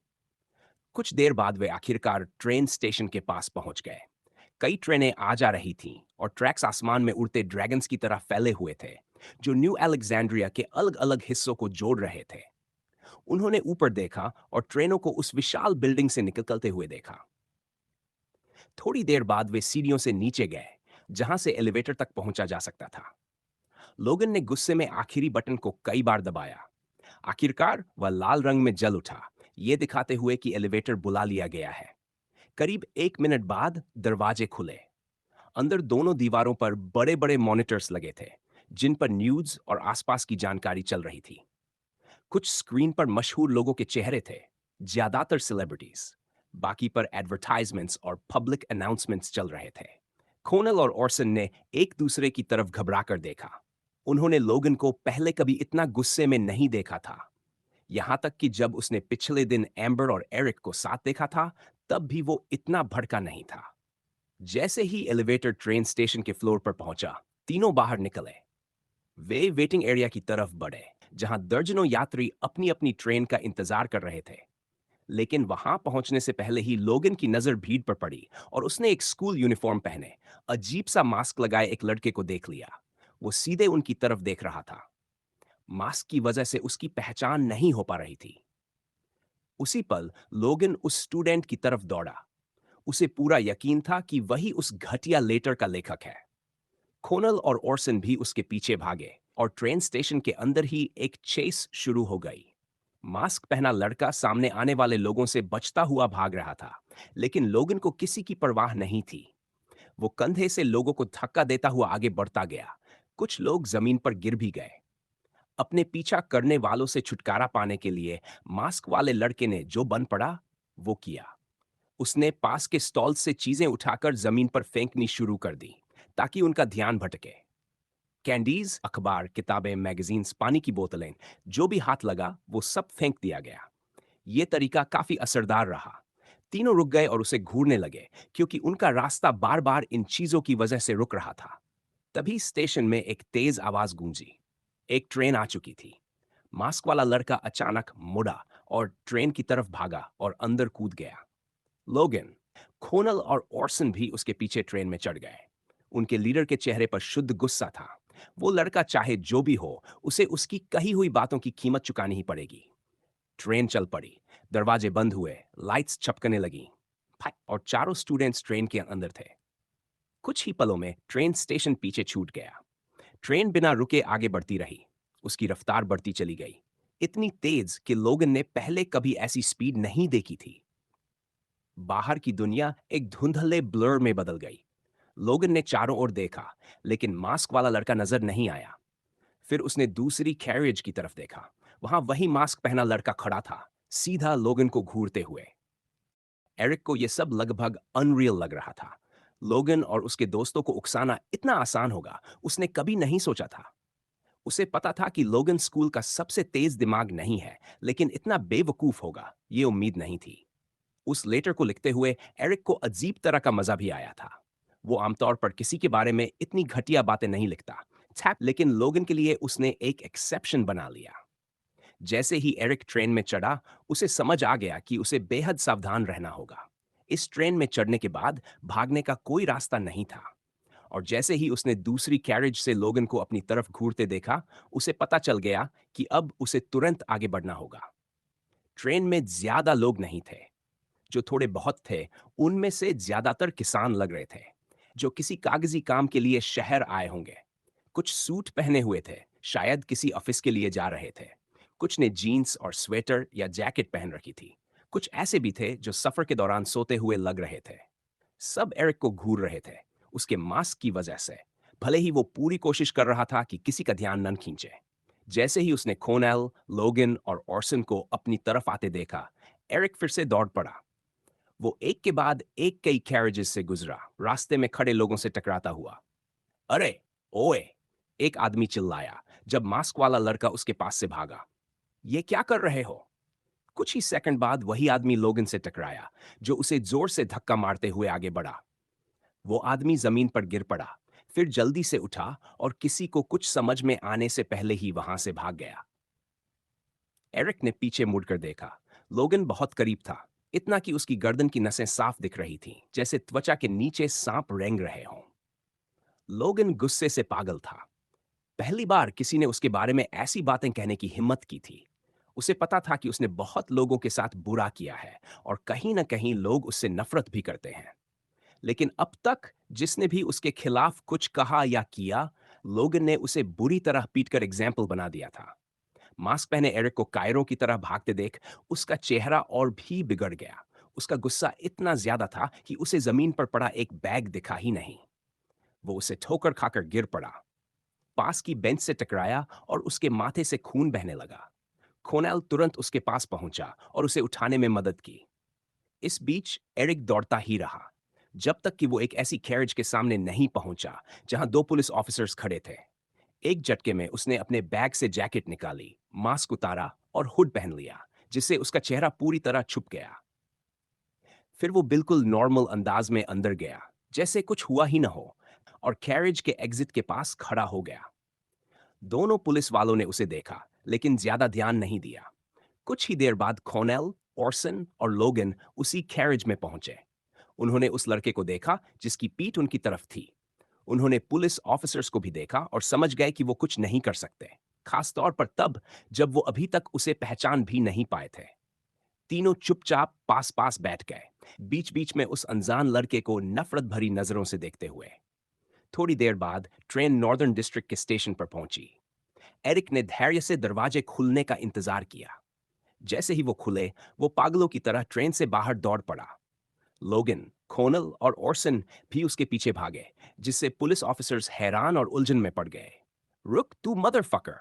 लोगन चिल्लाया, उसके पीछे दौड़ते हुए। एरिक सीढ़ियां उतरता हुआ ट्रेन स्टेशन से बाहर कूद गया। भाग मत, बेकार कायर! एरिक ने उसकी आवाजों को नजरअंदाज किया और दौड़ता रहा, जब तक कि वो उस लंबी कच्ची सड़क तक नहीं पहुंच गया, वही रास्ता जिससे वो हर दिन मिस्टर फॉक्स के फार्म जाता था। खुले रास्ते को देखकर लोगन चिल्लाया, अब तू छुप नहीं सकता, छोटे कीड़े! उसे इस बात का जरा भी अंदाजा नहीं था कि ऑर्सन और कोनल के दिल में बेचैनी बढ़ती जा रही थी। ये पूरी चेस उन्हें अब ज्यादा ही डिलिबरेट लगने लगी थी। उन्हें एहसास होने लगा था कि वो जो भी कर रहे हैं, वो उस रहस्यमय स्टूडेंट की हथेली में नाच रहे हैं। आगे लहराते हुए गेहूं के खेत दिखते ही लोगन एक पल के लिए घबरा गया। उसे डर हुआ कि कहीं वो लड़का इन पौधों का इस्तेमाल छुपने के लिए न कर ले। उसने चिल्लाकर कहा, मैं तुझे पकड़ ही लूंगा, कसम से! कोई और रास्ता न देखकर खोनल और ऑर्सन ने लोगन के पीछे पीछे दौड़ना जारी रखा, जबकि एरिक गेहूं के खेत की तरफ बढ़ता रहा। तीनों ने देखा कि वो धीरे धीरे खेत के पीछे फैले जंगल की तरफ जा रहा है। जंगल का नजारा अजीब था, लेकिन वो कभी सोच भी नहीं सकते थे कि वो लड़का उन्हें शहर की सुरक्षा में बने एक ब्रिज की तरफ ले जा रहा है, और कि वो अनजाने में टाइड के इलाके में घुसते चले जा रहे हैं। जैसे ही वे आखिरी गेहूं की पंक्ति पार कर गए, वे जंगल में दाखिल हो गए, इस बात से पूरी तरह अनजान कि वे खुद को किस खतरे में डाल चुके हैं। एरिक भी जंगल के अंदर घुस गया। उसे पता था कि वो बहुत बड़ा रिस्क ले रहा है। ये सच था कि पहले उसे सिर्फ 2 कमजोर थाइड्स मिले थे, लेकिन इसका मतलब ये नहीं था कि सारे थाइड्स कमजोर ही होंगे। बस शहर के आसपास वाले थे। वो इधर-उधर देखता रहा, किसी छुपे हुए खतरे की तलाश में, दुआ करता हुआ कि कुछ सामने ना आए। मुमकिन था कि कोई ज्यादा ताकतवर थाइड आ जाए, खासतौर पर अब जब वो उनके इलाके में घुस चुका था। फिर भी इन सारी चिंताओं के बावजूद एरिक को अजीब सी शांति महसूस हो रही थी। उसकी बदले की चाह किसी भी डर से ज्यादा ताकतवर थी। वो जानता था कि ये फीलिंग्स खतरनाक हैं, लेकिन वो लोगन से तंग आ चुका था। वो कोनल और ओरसन से भी तंग आ चुका था।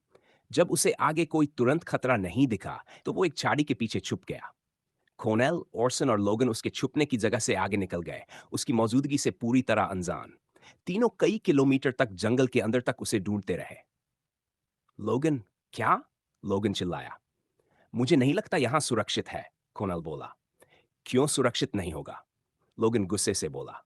पता नहीं, बस बैरियर के अंदर जंगल होना थोड़ा अजीब लगता है। क्या मतलब? खायर कहीं का। हम बैरियर के अंदर हैं, लोगन बोला। क्या हमें पूरा यकीन है? ओरसन ने पूछा। बिल्कुल। मिलिट्री आउटपोस्ट्स पार किए बिना कोई बैरियर के बाहर जा ही नहीं सकता। तुम किस बात से डर रहे हो? तीनों घबराकर चारों तरफ देखने लगे, उम्मीद करते हुए कि लोगन सही हो। हमारे साथ खेला जा रहा है, ओरसन बोला। कोनाल ने सिर हिला दिया। ओरसन ने कोनाल और लोगन को देखा। ये तय नहीं कर पा रहा था कि आगे चलना चाहिए या नहीं। आखिरकार वे आगे बढ़ते रहे, हर हलचल पर नजर रखते हुए, इस उम्मीद में कि कहीं मास्क वाला लड़का दिख जाए। कई मिनटों की डरावनी खामोशी के बाद उन्हें एक आवाज सुनाई दी। वहां! कोनाल ने उस दिशा की तरफ इशारा किया, और अगले ही पल उसके पूरे शरीर में सिहरन दौड़ गई। उनके सामने 6 इंसेक्टोइड थाइड्स खड़े थे, उन्हें ऐसे घूरते हुए जैसे वो उनका अगला खाना हो। लोगन, कोनल और ओरसन 6 मॉन्स्टर्स को देखकर सन्न रह गए। डर और डिसबिलीफ उनके चेहरों पर साफ झलक रहा था। कोनल उन्हें पहचानता था। स्कूल में टीचर्स ने इनके बारे में बताया था। ये फ्लैश ईटिंग थाइड्स थे, जिन्हें लोमलिन कहा जाता था। ये ज्यादातर छिपकलियों और दूसरे इंसेक्ट्स का शिकार करते थे, एंट जैसी मेंटालिटी रखते थे और कॉलोनीज में रहते थे। उन मॉन्स्टर्स का सिर गोल और काला था, ना आंखें साफ दिखती थीं, ना कान। एक पतली चीरी हुई नाक और आगे की तरफ तेज मैंडिबल्स थीं। उनकी कोई गर्दन नहीं थी। सिर सीधे उनके स्लीक और ताकतवर टॉर्सो से जुड़ा हुआ था। पेट के हिस्से में अनगिनत छोटे छोटे पैर थे और 4 मीडियम लेंथ मोटी भुजाएं थीं। दिखने में वो बेहद बदसूरत थे।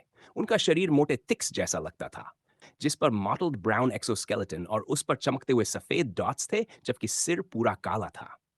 उनका फैमिली सिस्टम भी एंट्स जैसा था। एक फीमेल क्वीन होती थी जो अंडे देती थी और पूरी कॉलोनी को कंट्रोल करती थी। वेरिएंट्स भी सिर्फ एक ही टाइप के होते थे, वर्कर्स। और यही वो क्रीचर्स थे जिन्हें तीनों अपनी आंखों से देख रहे थे। इन थाइड्स की कुछ खास बातें भी थी। मसलन उनकी हियरिंग इतनी तेज थी कि वो दूर से दिल की धड़कन तक सुन सकते थे। वो एनवायरनमेंट के हिसाब से बहुत तेजी से अडेप्ट कर लेते थे और खतरे में अपने आप को गोल डिफेंसिव बॉल में समेट सकते थे। तीनों जानते थे कि लोमालिन सबसे ज्यादा ताकतवर थाइड्स नहीं होते, लेकिन उनकी ब्रेन क्रिस्टल पावर काफी प्रॉब्लमैटिक थी। वो एक अतिरिक्त एक्सोस्केलेटन बना सकते थे, जिसे वो प्रोटेक्शन के लिए इस्तेमाल करते थे। अच्छी बात यह थी कि वो ज्यादातर थाइड से कमजोर थे, ज्यादा अजाइल नहीं थे, तेज भी नहीं थे। उनका तरीका सीधा था। शिकार को घेरो, काट काट कर मारो और अपने सख्त शेल के पीछे छुप जाओ। शिट! लोगन चिल्लाया। तीनों के अंदर पैनिक फैलने लगी। उन्हें समझ ही नहीं आ रहा था कि क्या करें। टीचर्स ने उन्हें कभी थाइड से लड़ना नहीं सिखाया था। ऊपर से उनका ज्यादातर समय तो आलस करने और कमजोर स्टूडेंट्स को पीटने में ही गुजरा था। ट्रेनिंग नाम की चीज उन्होंने ठीक से कभी की ही नहीं थी। लेकिन अब कोई ऑप्शन नहीं था। लड़ना ही पड़ेगा, वरना थाइड्स उन्हें जिंदा खा जाएंगे। यह समय के खिलाफ एक रेस थी। क्या करें लोगन? ओरसन कांपती आवाज में बोला। वो डर से टूट चुका था, बस घर वापस जाना चाहता था, जहां सब कुछ सेफ और फेमिलियर था। मुझे नहीं पता, लोगन चिल्लाया। किसी तरह यहां से निकलना होगा। उनकी इनएक्सपीरियंस और बातों में बर्बाद किया गया समय लोमलिन के लिए काफी था। टाइड्स ने उन्हें चारों तरफ से घेर लिया। फक, कोनल बोला, उसकी आवाज साफ कांप रही थी। तभी पहला टाइड लोगन पर झपटा। लोगन ने इंस्टिंक्टिवली मैना कॉन्जर करना शुरू कर दिया।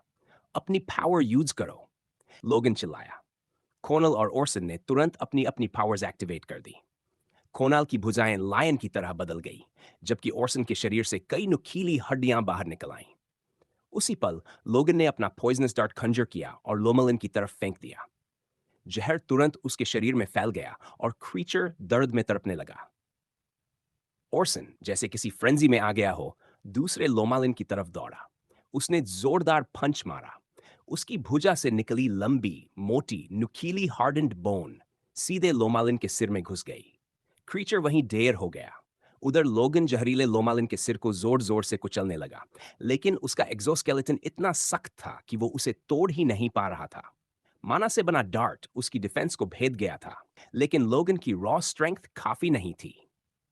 इस बीच कोनल अपनी वाइल्ड स्विंग से दो लोमलिन को दूर रखने की कोशिश कर रहा था, जो बार बार उसकी पिंडलियों पर काटने की कोशिश कर रहे थे। टाइड्स की मैंडिबल्स रिदमिकली खुल बंद हो रही थी। हर बार क्लैंकिंग साउंड निकल रही थी, जैसे हवा को काटते हुए वो पहले ही अपने अर्थी मील की कल्पना कर रहे हों। ओरसन एक और लोमलिन से लड़ रहा था। वो बस वहीं खड़ा रहा, क्रीचर के करीब आने का इंतजार करता हुआ, ताकि अपनी स्पाइकी बोन से उसे इम्पेल कर सके। लोगन ने एक और डार्ट कॉन्जर किया। इस बार इतना ज्यादा वेनम भरा हुआ कि वो क्रीचर को पक्का मार सके, और उसे तड़पते लोमालिन पर फेंक दिया। 3 टाइड्स मारे जा चुके थे, और इसके साथ ही लड़कों का कॉन्फिडेंस भी बढ़ने लगा। हम कर सकते हैं, कोनल बोला। लेकिन ठीक उसी पल एरिक अपनी हाइडिंग से बाहर निकला। वो एक पेड़ के पीछे से लोमालिन के खिलाफ हुई छोटी सी लड़ाई देख रहा था। ये उसके लिए अच्छा साइन नहीं था। टाइड्स इतने कमजोर निकले कि वो 3 स्टूडेंट्स के लिए खतरा ही नहीं बन पाए। एरिक के दिमाग में सवाल उठा, क्या बड़े लोग सच कह रहे थे? अगर बच्चे भी इन्हें मार सकते हैं, तो ये इतने डरावने नहीं थे। एरिक ने अपने रिजॉल्व को और मजबूत किया। उसे पता था कि अब उसे क्या करना है। उसने जमीन से एक लकड़ी की डाली उठाई और उसमें मैना चैनल करना शुरू कर दिया। जल्द ही उस ब्रांच के चारों तरफ माना की एक पतली परत बन गई। एरिक ने जैसे ही इच्छा की, मैना और पतला होता गया, और तेज और भी तेज। एनालिसिस, एरिक ने कोनल की तरफ देखते हुए सोचा। तुरंत उसकी आंखों के सामने एक स्क्रीन उभर आई। Name Conal Price, brain crystal power, beast partial shape shifting. Physical characteristics, लगभग 1 मीटर 70 सेंटीमीटर लंबा, अच्छी बिल्ड, लगभग 73 kilo. Human race, personality and traits, Logan Reed और ओरसन स्मिथ का दोस्त, अपने से कमजोर लोगों को बुली करना पसंद करता है और लोगन की हर बात मानता है। अपने दोस्तों से ज्यादा इंटेलिजेंट है, लेकिन अंदर से कायर है। Approximate level 5, approximate strength 7, approximate intelligence 12, approximate dexterity 6, approximate energy 25. What the fuck? Eric के दिमाग में चीख गूंज गई। उसके पास 25 points energy थे। He has 25 points, but he is still classified as an E ranked on the Fairbits scale? एक और चीज एरिक ने नोटिस की। स्ट्रेंथ और डेक्सटेरिटी में कोनाल लोगन से ज्यादा था। मतलब वो उसे ओवरपावर कर सकता था। कैफेटेरिया की फाइट में एरिक ये महसूस कर चुका था, लेकिन अब उसके पास प्रूफ था। Why didn't I analyze him at the cafeteria? उसी पल एक और स्क्रीन उसके सामने उभरी। Emergency quest, revenge rewards for completion, 643 experience points and 200 DNA points. Failure penalty, death or prison. Kill Logan, Orson, and Konal. Even the system wants them dead. ये सोचते ही Eric ने दौड़ना शुरू कर दिया। उसके दाएं हाथ में वो शार्पेंड लकड़ी थी।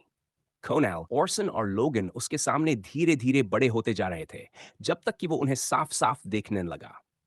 तीनों अब भी 3 लोमालिन से जूझ रहे थे, लेकिन क्रीचर्स हार रहे थे। ओरसन एरिक की उम्मीद से कहीं ज्यादा ट्रबलसम साबित हो रहा था। फिर भी एरिक का टारगेट ओरसन नहीं था। उसका टारगेट था कोनाल। वो ज्यादा इंटेलिजेंट था, बहुत ज्यादा इंटेलिजेंट। उसे जिंदा नहीं छोड़ा जा सकता था। अगर छोड़ा, तो वो हालात पलटने का रास्ता जरूर ढूंढ लेता। जैसे ही एरिक काफी करीब पहुंचा, लोगन, कोनल और ओरसन ने उसकी तरफ देखा। मास्क के पीछे छुपे एरिक को उनकी तरफ दौड़ते देख उनके चेहरे पर हॉरर छा गया। उन्हें पता था उसकी इंटेंशंस बिल्कुल अच्छी नहीं थीं। एरिक ने ऑर्सन को इग्नोर किया, जो एक लोमालिन को रोके हुए था। लोगन एक क्रीचर को मारने के लिए डार्ट चार्ज कर रहा था। उसी पल एरिक ने खोनाल पर धावा बोला। उसने अपना हाथ ऊपर उठाया और एक तेज भारी वार में वो डेडली ट्री ब्रांच खोनाल के सीने पर दे मारी। एक गहरी चीर उसके सीने पर उभर आई। खोनाल चीख पड़ा। लोगन और ऑर्सन कुछ भी नहीं कर पाए। एरिक ने फिर वार किया और फिर लकड़ी हल्की थी, इसलिए वो उसे तेजी से बार बार घुमा सकता था। हर वार के साथ खोनल के शरीर पर एक नई गहरी चोट उभरती गई। आखिरकार एरिक ने उसका काम खत्म कर दिया, सीधे उसकी गर्दन पर वार करके। खोनल! ऑर्सन चीखा। वो अपने दोस्त की मदद के लिए आगे बढ़ना चाहता था, लेकिन जैसे ही उसने एरिक की तरफ मुड़ने की कोशिश की, जो अब भी मास्क के पीछे छुपा हुआ था, एक लोमलिन और करीब आ गया। उसकी मैंडिबल्स ऑर्सन की टांग की तरफ बढ़ी, उसे काटने के लिए, और ऑर्सन एक पल में खतरे में पड़ गया। जैसे ही एरिक ने वार किया, खोनाल के गले पर एक भयानक खुला हुआ जख्म उभर आया। वह जमीन पर गिर पड़ा, अपने हाथों से खून रोकने की नाकाम कोशिश करता हुआ। लेकिन वह लाल तरल उसके गले से फव्वारे की तरह बहता रहा और कुछ ही पलों में उसका चेहरा दीवार की तरह सफेद पड़ गया। चारों तरफ सिर्फ हवा की आवाज थी, जो पेड़ों की पत्तियों से टकराकर सीटी जैसी ध्वनि निकाल रही थी, और खोनाल की गले से निकलती घुटी घुटी कराहें और दर्द भरी आवाजें। ये सब मिलकर उस भयानक मौत के लिए एक डरावना संगीत बन गया। फिर एक लंबी खामोशी छा गई, जैसे ही खोनाल की जिंदगी की आखिरी चिंगारी भी उसके शरीर से निकल गई। वह पल इतना डरावना था कि लोगन और ऑर्सन एक दूसरे का चेहरा देखने से खुद को रोक नहीं पाए, क्योंकि दोनों ने उस नकाब के पीछे छिपे हुए एक राक्षस को देख लिया था, जिसने अभी अभी उनके दोस्त को मार डाला था। खोनाल के मरते ही एरिक ने खौफनाक हंसी हंसी। Hostile individual killed. Mana absorbing process starting. 0%, 1%, 5%, 70%, 100%. Mana successfully absorbed. Starting converting procedure. 3, 2, 1, Shuni mana successfully converted into experience. 150 experience points awarded to the host. यह नोटिफिकेशन एरिक की नजर के सामने उभरा। वह खुद को खुश होने से रोक नहीं पाया। जैसे ही माना एक्सपीरियंस पॉइंट्स में बदला, उसका मूड अचानक आसमान छूने लगा। उस पल एरिक को समझ ही नहीं आया कि उसने क्या कर दिया था। उसने ठंडे दिमाग से एक इंसान की हत्या कर दी थी, लेकिन उसके अंदर सिर्फ खुशी, नशा और संतुष्टि थी। वह पूरी तरह से होश खो बैठा था। कुछ सेकंड बाद, जब ऑर्सन और लोगन लोमलिन से जूझ रहे थे, दोनों ने थाइड्स को वहीं छोड़ने का फैसला किया और उस नकाबपोश आदमी से जान बचाकर भागने लगे। अगर खोनाल जिंदा होता, तो वह अपने दोनों दोस्तों को बता देता कि नकाब के पीछे एरिक ही था। लेकिन अब वह मर चुका था, और ऑर्सन और लोगन उस शक्ति को पहचान ही नहीं पाए जो एरिक ने इस्तेमाल की थी, क्योंकि वे तीन थाइड से लड़ने में पूरी तरह उलझे हुए थे। वे लोमलिन्स के हमलों को रोकने में लगे थे। अब खोनाल घास पर मरा पड़ा था, और वे कुछ भी नहीं कर सकते थे। जैसे ही दोनों लड़के भागे, लोमलिन्स और एरिक ने भी उनका पीछा शुरू कर दिया। वे बिना किसी सही दिशा के भागते रहे, पेड़ दर पेड़, झाड़ी दर झाड़ी, चट्टान दर चट्टान। उन्हें हर कदम पर सावधान रहना पड़ रहा था कि कहीं पत्थर या जड़ पर ठोकर न लग जाए, क्योंकि अगर ऐसा हुआ तो मौत तय थी। हम क्या करें लोगन? ऑर्सन जोर से चिल्लाया। डर, घबराहट और आतंक उसकी आवाज को कांपने पर मजबूर कर रहे थे। हम हमेशा भागते नहीं रह सकते। उसने पीछे मुड़कर उस साये को देखा, जो उनका पीछा कर रहा था। वह काली आकृति पहले से भी तेजी से पास आ रही थी, हालांकि उसकी रफ्तार एक सी ही लग रही थी। लेकिन ऑर्सन को सबसे ज्यादा डर इस बात का था कि उस आदमी के पीछे तीन लोमलिन्स भी थे। वे इंसानों जितने तेज नहीं थे, लेकिन फिर भी काफी तेज थे। मुझे नहीं पता, लोगन चिल्लाया। उसका दिमाग काम ही नहीं कर रहा था। डर ने उसकी सोच को जकड़ लिया था। ऑर्सन समझ गया कि लोगन को कोई भी योजना बनाने के लिए पहले शांत होना पड़ेगा, इसलिए उसने खुद को संभालने की कोशिश की। वह गहरी सांसें लेने लगा, लोमलिन्स और नकाबपोश आदमी को पास आते देखता रहा। आखिरकार वह थोड़ा शांत हुआ और फिर बोला, लोगन, ऑर्सन हाँफते हुए बोला, हमें कुछ करना होगा। एरिक ने दोनों लड़कों के चेहरों पर डर और अनिश्चितता साफ देखी, और वह समझ गया कि वे कितने आतंकित हैं। लोगन बार बार पीछे मुड़कर देखता रहा, सोचता रहा कि क्या किया जाए। चलो ट्रेन स्टेशन वापस चलते हैं, वहां वह हमारा कुछ नहीं कर पाएगा। ठीक है, ओरसन चिल्लाया। दोनों ने अपनी रफ्तार और बढ़ा दी, स्टेशन की सुरक्षा तक पहुंचने की आखिरी कोशिश करते हुए, जहां कई पुलिस अफसर मौजूद थे। उनके दिल बेकाबू होकर धड़क रहे थे। टांगें जैसे पागलों की तरह चल रही थी। पसीना शरीर से बह रहा था और हर सांस लेना दर्दनाक होता जा रहा था। हर पल 10 साल जैसा लग रहा था। वे दौड़ते रहे, जंगल के बीच से, पेड़ों और झाड़ियों को चकमा देते हुए, चट्टानों और जड़ों पर कूदते हुए, गिरे हुए तनों और शाखाओं के ऊपर से छलांग लगाते हुए, कांटों भरी झाड़ियों को पार करते हुए, नालों और छोटी नदियों को पार करते हुए, और हर पल उनके पीछे वह आदमी और 3 थाइड्स थे। कुछ देर बाद उन्हें सामने एक सुनहरी गेहूं की फसल दिखाई दी, लेकिन उनकी सांसें बुरी तरह उखड़ चुकी थीं। वहां उनके अलावा कोई जीव नहीं था। न पक्षियों की आवाज, न कीड़ों की भनभनाहट। हर तरफ सन्नाटा था। हवा भी नहीं चल रही थी और आसमान बिल्कुल साफ था। तुम्हें दिख रहा है? हाँ, लोगन चिल्लाया। उसके अंदर उम्मीद की एक हल्की सी चिंगारी जगी। शायद वे बच सकते थे। लोगन ने पीछे देखा। नकाबपोश आदमी बेहद करीब था। अब वह ठीक से सांस भी नहीं ले पा रहा था। गेहूं का खेत और पास आता गया, और फिर जब वह उनसे सिर्फ 3 मीटर दूर था, तभी जैसे किसी जादू से वे किसी अदृश्य दीवार से टकरा गए। यह बैरियर है, लोगन ने निराशा में चीखते हुए कहा। उसने पीछे देखा। नकाबपोश आदमी कुछ कदमों की दूरी पर खड़ा था। उसके नकाब के नीचे जीत की मुस्कान छुपी थी, और उसके दाहिने हाथ में वह नुकीली लकड़ी की टहनी थी। तभी लोमालिंस हर तरफ से निकल आए और उन्हें घेर लिया। वे पास आ गया था, ना कि हम बैरियर के बाहर हैं। ओरसन की आंखें डर और हैरानी से फैल गई। टाइड्स और बैरियर दोनों इस बात का सबूत थे कि वे अब शहर के अंदर नहीं थे। लोगन ने मासूमियत में सोचा था कि बिना मिलिट्री आउटपोस्ट से गुजरे बैरियर के बाहर जाना नामुमकिन है, इसलिए वे अब भी अंदर होंगे। लेकिन वह गलत था। क्या शहर के डिफेंस बैरियर में कहीं छेद था, और इस नकाबपोश लड़के ने जानबूझकर उन्हें यहां लाकर मारने का प्लान बनाया था? यह मुमकिन था, लेकिन लोगन यह मानने को तैयार नहीं था कि कोई 16 साल का लड़का ऐसा कर सकता है। यही एकमात्र जवाब है, उसने सोचा। वह बैरियर के किनारे किनारे दौड़ने लगा, किसी छेद की तलाश में। लेकिन बैरियर से टकराने के झटके ने दोनों को धीमा कर दिया, और एरिक आखिरकार उनके पास पहुंच गया। आखिर में लोगन को छोड़ूंगा। मैं चाहता हूं कि वह पूरी तरह टूट जाए, एरिक ने सोचा। Analysis name Orson Smith, brain crystal power, bone manipulation. Physical characteristics: लगभग 1 मीटर 80 सेंटीमीटर लंबा, मांसल शरीर, लगभग 89 किलो वजन, मानव जाति से संबंध रखता है। Personality and traits: Logan Reed और कोनल प्राइस का दोस्त, अपने दोस्तों के साथ मिलकर कमजोर लोगों को बुली करता है और लोगन की हर बात मानता है। दिमाग के मामले में सबसे बेवकूफ है, लेकिन शारीरिक ताकत सबसे ज्यादा है। Approximate level 5, approximate strength 9, approximate intelligence 8, approximate dexterity 9, approximate energy 24। Good, Eric ने सोचा। वह ओरसन की तरफ ऐसे बढ़ा जैसे कोई शैतान हो, अपनी नुकीली टहनी को तलवार की तरह लहराते हुए। ओरसन ने डर के मारे अपनी हड्डियों को शरीर से बाहर उभारना शुरू किया, लेकिन एरिक की हथियार की रीच ज्यादा थी। जैसे ही वह करीब आया, उसने वार करना शुरू कर दिया। आग! आग! ओरसन चीखता रहा। उसे लड़ना आता ही नहीं था। वह तो बस दूसरे छात्रों को लूटने और लोगन व कोनल के साथ आवारागर्दी करने का आदी था। उसकी हड्डियां कुछ वार रोक पाई, लेकिन सब नहीं। धीरे धीरे उसके शरीर पर जख्म बढ़ते चले गए।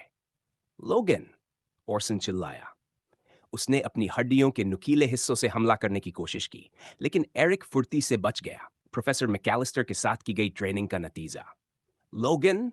आग! आखिरी वार ने ओरसन का गला काट दिया। बचाव की हर कोशिश नाकाम रही। जैसे ही एरिक ने उसका गला काटा, लाश जमीन पर गिर पड़ी, खून बहता हुआ।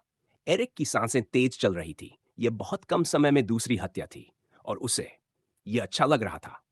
Hostile individual killed, mana absorbing process starting. 0%, 1%, 5%, 30%, 70%, 100%. Mana successfully absorbed, starting converting procedure. 3, 2, 1, mana successfully converted into experience. 142 experience points awarded to the host. Level up, oh? Eric को अपने अचानक हुए लेवल अप पर सुखद हैरानी हुई। अब वह लेवल 5 पर पहुंच चुका था और अपने पॉइंट्स का इस्तेमाल करके अपनी एनर्जी बढ़ा सकता था। लेकिन इस वक्त उसके पास ऐसा करने का समय नहीं था, क्योंकि लोमलिंस अब उसके बहुत करीब आ चुके थे। लोगन को मारने से पहले उसे इन लोमलिन से छुटकारा पाना ही था, वरना ये उसके रास्ते की रुकावट बनते। एरिक की बस यही उम्मीद थी कि लोगन को बैरियर का छेद न मिल पाए। जैसे ही एक लोमलिन उसके सामने पहुंचा, उसकी नजर के सामने एक और विंडो खुल गई। Emergency quest survival, completion reward 300 experience points और 100 DNA points, failure penalty death. तीनों लोमलिन्स को मारो। लगता है आज मेरा दिन है, एरिक ने सोचा जब दूसरी क्वेस्ट उसकी आंखों के सामने उभरी। एरिक ने सामने आते तीनों लोमलिन्स को देखा। लेवल अप की वजह से उसकी स्पिरिचुअल एनर्जी फिर से पूरी भर चुकी थी, लेकिन जब उसने अपने हाथ में पकड़ी नुकीली लकड़ी की टहनी को देखा, तो महसूस किया कि उसके चारों ओर लिपटी स्पिरिचुअल एनर्जी अब भी मौजूद थी, मगर धीरे धीरे कम हो रही थी। इसलिए एरिक ने अपनी शक्ति का इस्तेमाल फिर से किया, हथियार को और भी ज्यादा धारदार बनाने के लिए। उसे पता था कि लोमलिन्स का एक्सोस्केलेटन काफी मजबूत होता है, और अगर उन्होंने अपनी ब्रेन क्रिस्टल पावर का पूरा इस्तेमाल किया तो शायद उसकी ताकत काफी न हो। इसलिए उसने अपनी सारी स्पिरिचुअल एनर्जी हथियार में झोंक दी, जिससे उस पर एनर्जी की एक और परत चढ़ गई, जो उसकी इच्छा के साथ और पतली और तेज होती चली गई।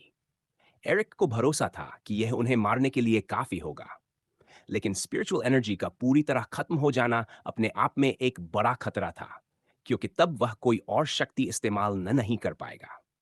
वैसे भी एरिक के पास शुरू से ही स्पिरिचुअल एनर्जी बहुत कम थी, खासकर खोनल और ओरसन के मुकाबले, जिनके पास सिस्टम के अनुमान के अनुसार लगभग 20 और 19 एनर्जी पॉइंट्स थे। एरिक जानता था कि वह उन दोनों को सिर्फ इसलिए मार पाया क्योंकि उसने अपने स्ट्रेंथ एट्रीब्यूट को बढ़ाया था, वरना अपने सामान्य स्टैट्स और सिर्फ 2 न्यूरल लिंक्स के साथ वह ऐसा कभी नहीं कर पाता। वे दोनों उससे ज्यादा ताकतवर होते। उसे यह भी पता था कि प्रोफेसर मैकेलिस्टर के साथ की गई ट्रेनिंग ने जिंदगी और मौत के बीच का फर्क पैदा किया, क्योंकि उसी की वजह से वह ओरसन के हमलों से बच सका। जैसे ही लोमालिन्स उसके सामने आए, उन्होंने उसकी टांगों पर काटने की कोशिश की। एरिक पीछे कूद गया और हमले से बच गया, लेकिन वे लगातार उसका पीछा करते रहे, बार बार उसे काटने की कोशिश करते हुए। एरिक के हाथ में पकड़ी लंबी टहनी ने उसे बिना ज्यादा जोखिम लिए दूर से ही हमला करने की सुविधा दी। ये ओरसन और खोनेल की शक्तियों के बिल्कुल उलट था, जिन्हें थाइड्स के करीब जाना पड़ता था। एरिक ने पूरी ताकत से टहनी घुमाई और एक लोमलिन पर वार किया। उसके एक्सोस्केलेटन में एक बड़ा चीरा पड़ गया।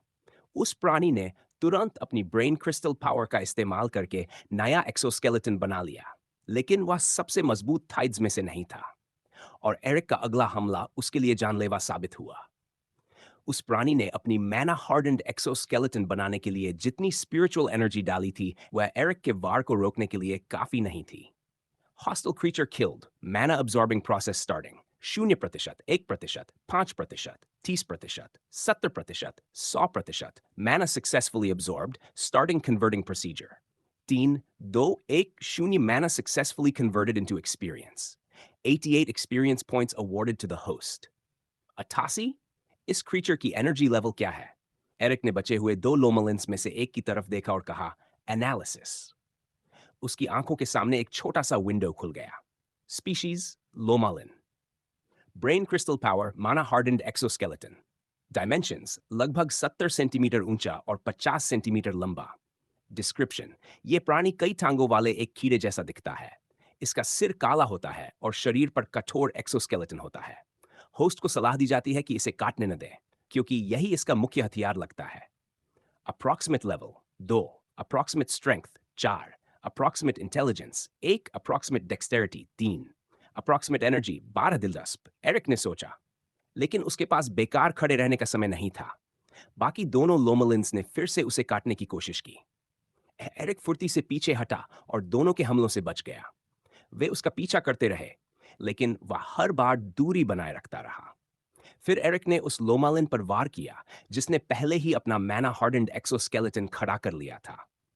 उसे मारने के लिए सिर्फ 2 वार ही काफी थे। इनकी शक्ति काफी इनएफिशिएंट लगती है, एरिक ने सोचा। अगर मैं इनकी आधी स्पिरिचुअल एनर्जी रहते हुए भी इन्हें मार पा रहा हूं। नकाबपोश एरिक ने वही हिट एंड रिट्रीट तरीका अपनाकर बाकी दोनों लोमलिन्स को भी ज्यादा समय लगाए बिना मार गिराया। Multiple hostile creatures killed. Mana absorbing process starting. 0%, 1%, 5%, 30%, 70%, 100%. Mana successfully absorbed, starting converting procedure. 3, 2, 1. Shuni mana successfully converted into experience. 176 experience points awarded to the host. Emergency quest complete. Level up. फिर से Eric ने अपने मन में चिल्लाया। एक तरफ monsters को मारना शायद ठीक माना जा सकता था, लेकिन इंसानों को मारना नहीं। फिर भी जब उसने ऑर्सन और खोनाल को मारा तो उसे कुछ अलग महसूस नहीं हुआ। लगभग ऐसा लगा जैसे उसने किसी थाइड को मारा हो। उसे अच्छा लगा, संतोष मिला। एरिक ने लोगन की तरफ देखा, लेकिन वह कहीं नजर नहीं आ रहा था। कमबख्त! उसे समझ आ गया कि लोगन भाग रहा है, लेकिन लोगन कुछ निशान छोड़ गया था। एरिक ने उनका पीछा करना शुरू कर दिया। लोगन शायद बैरियर के छेद को ढूंढ रहा था ताकि वापस निकल सके। अच्छी बात यह थी कि एरिक को पता था वह छेद कहां है और लोगन उसी दिशा में जा रहा था। सिस्टम 5 एट्रीब्यूट पॉइंट्स स्ट्रेंथ में और 5 एनर्जी में डालो। इससे एरिक अपनी ब्रेन क्रिस्टल के जरिए और ज्यादा स्पिरिचुअल एनर्जी इस्तेमाल कर सकता था और वह लोगन तक पहुंचने के लिए काफी तेज भी हो गया। वह बैरियर के साथ साथ दौड़ता हुआ लोगन के निशानों का पीछा करता रहा। जैसे ही वह छेद के करीब पहुंचा, उसे दूर लोगन दिखने लगा। वह थका हुआ लग रहा था, शायद इसलिए कि उसने एरिक जितनी ट्रेनिंग नहीं की थी। एरिक के लिए अब अपने शरीर पर दबाव डालना इतना मुश्किल नहीं था। लेवल अप्स के दौरान सिस्टम द्वारा उसके अंदर डाली गई स्पिरिचुअल एनर्जी उसे फिर से तरोताजा कर दिया था। वह लोगन जितना थका हुआ नहीं था। एरिक दौड़ता रहा जब तक कि वह लोगन से लगभग 10 मीटर दूर नहीं पहुंच गया। लोगन ब्रीच के बहुत करीब था। बदले का स्वाद एरिक को पहले से ही महसूस होने लगा था। खोनल और ओर्सन को मारना संतोषजनक था, लेकिन लोगन गैंग लीडर को मारना उससे भी ज्यादा सुखद होने वाला था। अब दोनों के बीच सिर्फ कुछ मीटर का फासला था। दोनों रुक गए और कुछ सेकंड तक एक दूसरे को घूरते रहे। तभी लोगन बोला, तू कौन है साले? क्या पहचाना नहीं? एरिक ने कहा, थोड़ा बुरा लगा। मैं पहचानूं कैसे जब तू इस बेवकूफ से मास्क के पीछे छुपा हुआ है? मुझे लगा मेरी पावर ने मुझे पहचान दिला दी होगी, लेकिन लगता है तू इतना बेवकूफ है कि नोटिस ही नहीं कर पाया। एरिक ने अपने चेहरे पर हाथ रखा और धीरे धीरे मास्क उतार दिया। जैसे ही एरिक का चेहरा सामने आया, लोगन ने उसे पहचान लिया। उसकी आंखों में दहशत भर गई। एरिक! लोगन चिल्लाया। बिल्कुल सही, युवक ने एक चौड़ी मुस्कान के साथ कहा। उस पल लोगन के लिए सब कुछ साफ हो गया। बस एक ही बात थी जिस पर वह यकीन नहीं कर पा रहा था कि एरिक इस हद तक चला जाएगा, खोनल और ओर्सन को मार देगा और अब उसे भी मारने की कोशिश करेगा। तू ये सब क्यों कर रहा है एरिक?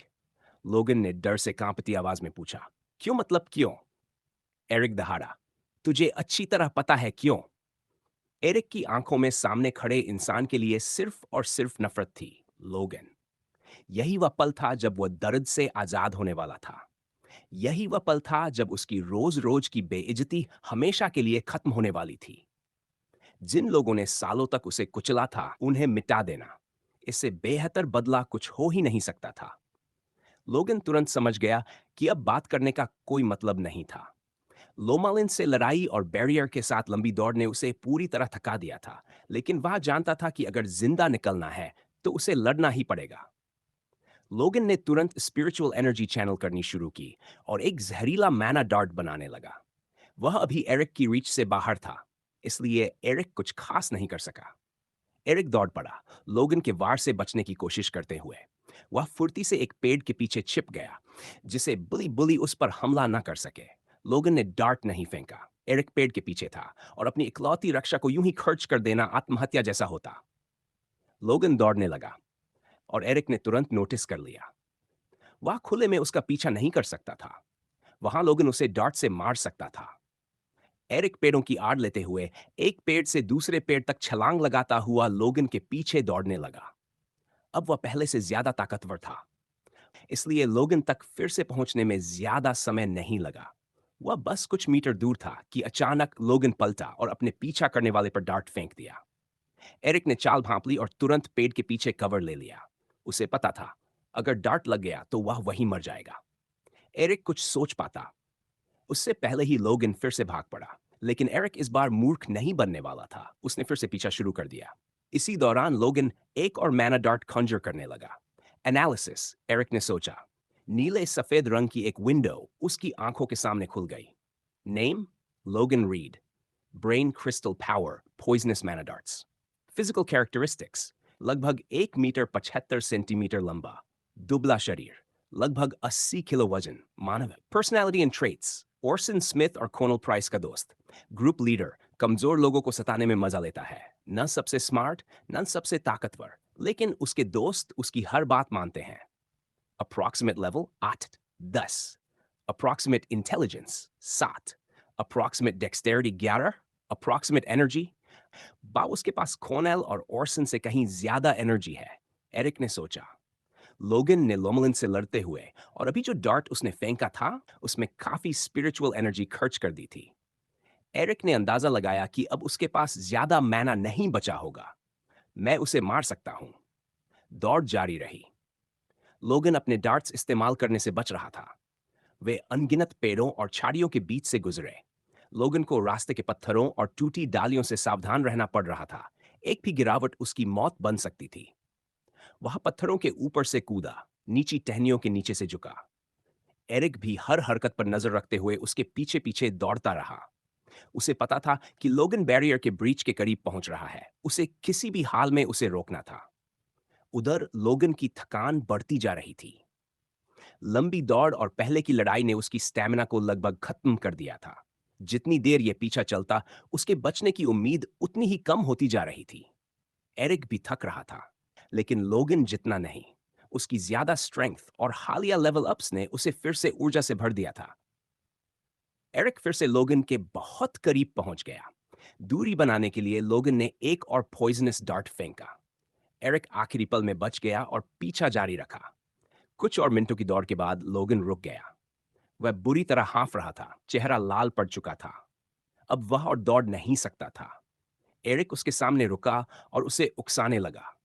क्यों नहीं मुझे शूट करके दिखाता?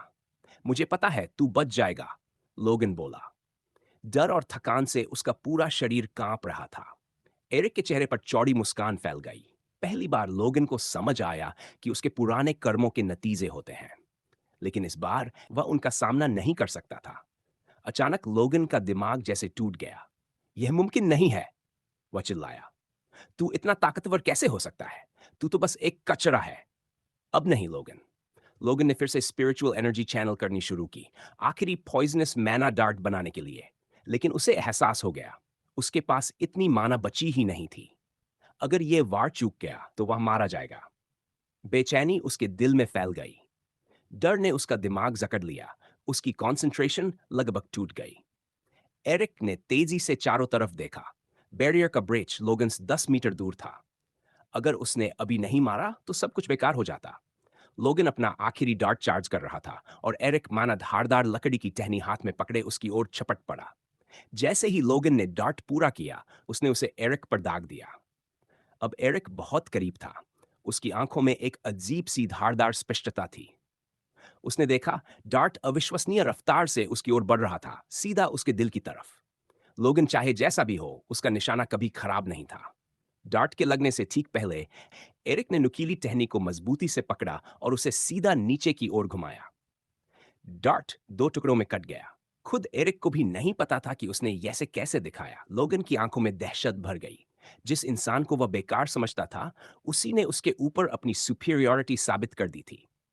पिछले 2 सालों से लोगन खुद को सबसे ऊपर समझता आया था, और अब अपनी जिंदगी के आखिरी पल में वही घमंड उस इंसान ने तोड़ दिया, जिसके बारे में वह सोचता था कि उसे पैदा ही नहीं होना चाहिए था। उसकी सारी मान्यताएं ढह गई। उसका अहंकार चूर चूर हो गया। शायद यही बात उसे सबसे ज्यादा चुभी। एरिक ने हाथ आसमान की ओर उठाया। मौत के देवता की तरह उसका हथियार नीचे गिरा, एक और जान लेने के लिए। जब टहनी लोगन के शरीर से टकराई तो मांस ऐसे कट गया जैसे मक्खन। लोगन का शरीर 2 हिस्सों में बंट गया, जैसे कोई मांस का टुकड़ा काट दिया गया हो। वह दृश्य किसी को भी सफेद कर देने के लिए काफी था। खून फव्वारे की तरह फूट पड़ा, बारिश की तरह जमीन पर गिरने लगा। कुछ सेकंड बाद एक भारी आवाज आई। लोगन का शव जमीन पर गिर पड़ा। एरिक ने सब कुछ ध्यान से देखा। उसके लिए सब कुछ जैसे स्लो मोशन में चल रहा था। एक पल में लोगन हिलना बंद हो गया। उसकी आंखों से जिंदगी पूरी तरह निकल चुकी थी। और उसी पल एरिक जोरदार पागलपन भरी हंसी में फूट पड़ा।